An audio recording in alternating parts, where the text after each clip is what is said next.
मेरे साथ यहाँ पर सैयद अकीफ यहाँ पर जुड़े हुए हैं। आपसे ये जानना चाहेंगे कि एक तरफ तो देखिए तस्वीर ऐसी है कि इमाम रजा की दरगाह पर खामनेई जी को दफनाया जा रहा है, दूसरी तरफ हॉर्मुज में लगातार अमेरिका की तरफ से या ईरान की तरफ से मिसाइल हमले, ड्रोन हमले और जिस सुरक्षा की, जिस शांति की बात की जा रही थी वो अभी फिलहाल नजर नहीं आ रही है।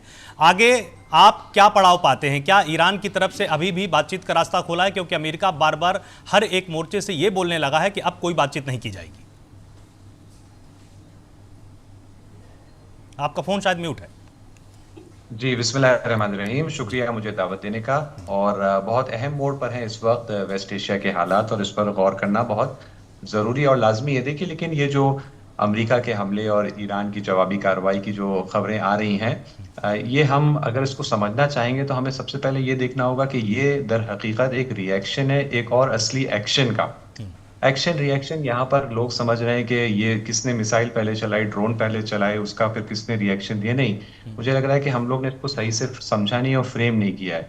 असल चीज जो ये अमेरिका का हमला है, ये एक रिएक्शन है एक और चीज का जो इस वक्त चंद दिनों से ईरान की सड़कों पर और कल पूरा दिन इराक की सड़कों पर देखने को मिला। और वो है इंसानियत की तारीख का सबसे बड़ा फ्यूनरल प्रोसेशन, सबसे बड़ा अंतिम संस्कार। पूरे इंसान के इतिहास में कभी इतनी जनसंख्या नहीं निकली है किसी को अलविदा कहने के लिए। ईरान के अंदर जो एस्टिमेट्स लगाए जा रहे हैं वो ये है कि आज रात जब ये प्रोग्राम खत्म होगा मशहद में इमाम रोजे के हरम पे, तो एक देश के एक तिहाई 1/3 पॉपुलेशन ने हिस्सा ले लिया होगा ईरान में। और ये कहीं नहीं देखा गया हिस्ट्री में कि किसी भी देश का 1/3 पॉपुलेशन आ जाए सड़कों पर किसी को अलविदा कहने के लिए फिजिकली। और न सिर्फ ये, दूसरी चीज जो तारीख में कभी नहीं देखी गई है वो ये है कि किसी एक देश का सरबराह उसके अंतिम संस्कार किसी दूसरे देश में स्टेट ऑनर्स और स्टेट फ्यूनरल की शक्ल में हो। वो चीज जो कल इराक में देखी गई कि वहां की चाहे जनता हो चाहे वो हुकूमत हो, उसने इसको स्टेट फ्यूनरल दिया और वो प्रोग्राम अपने शेड्यूल्ड वक्त से 6-7 घंटे और लंबा चला, क्योंकि इतनी संख्या में लोग सड़क पर आ गए थे कांधा देने, मातम करने, रोने, अपने गम और गुस्से का इजहार करने के कोई अंदाजा नहीं लगा पाया था। याद रहे ये कौन सा इराक है?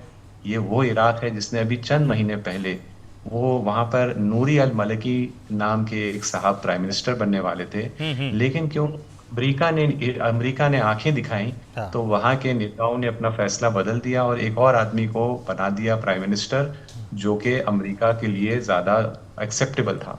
या और इराक का जो मेन इनकम है वो तेल से, जैसे कि बहुत सारे दूसरे खाड़ी के देशों की यही हालत है।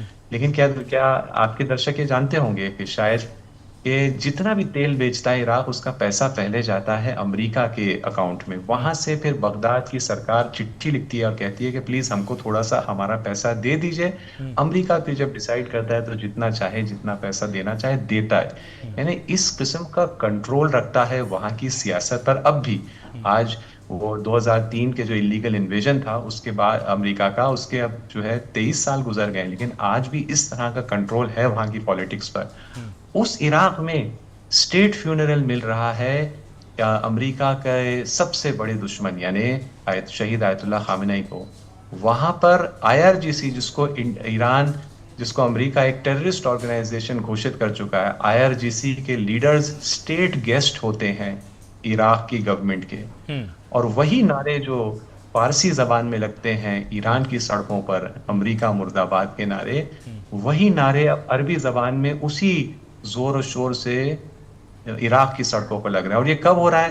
ये सब कुछ हो रहा है कि जब ट्रंप और ट्रंप के जो इस वक्त चापलूसी करने में जो दूसरे देश लगे हैं, वो पड़ोस के ही देश टर्की में अंकारा में मीटिंग कर रहे हैं। उसको मीडिया में कवरेज नहीं मिल रहा है, मीडिया में कवरेज मिल रहा है इन सब चीजों को। दुनिया भर का मीडिया इसको, इस अंतिम संस्कार के प्रोग्राम को अहमियत दे रहा है। ये चीज जो जो शोक है, जो सोग है, जो गम है, जो फ्यूनरल है, अंतिम संस्कार है, ये साथ साथ में एक शक्ति प्रदर्शन भी है यहाँ के इस्लामी प्रतिरोध मोर्चे का, जिसका केंद्र जो है वो ईरान में है, लेकिन जिसके सपोर्टर्स इस पूरे इलाके में पाए जाते हैं।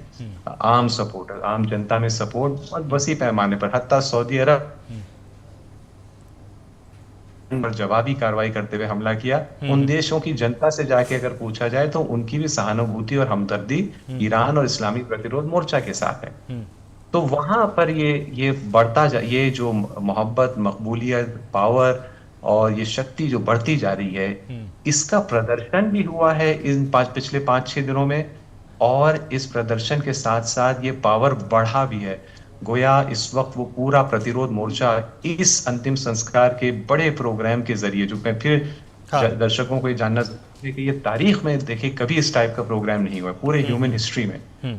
उसको उसके जरिए उसकी ताकत में भी इजाफा हो रहा है। और यहाँ के एनालिस्ट, ईरान के एनालिस्ट ये अमरीकी इन हमलों को इस पसे मंजर और इस तनाजुर में और कॉन्टेक्स्ट में देख रहे हैं कि इससे घबरा कर, बौखला कर ये अमेरिका कुछ ये मैसेज देना चाह रहा है कि हम देखो डर नहीं रहे हैं तुम्हारी इस बढ़ती हुई शक्ति से, हम घबराओ बौखला नहीं रहे। जबकि वो ऐसा जो जितना भी ऐसा हमला कर रहा है तो और यहाँ पर ये यकीन पैदा हो रहा है कि हाँ, ठीक। अमेरिका वाकईन हाँ। घबरा रहा है।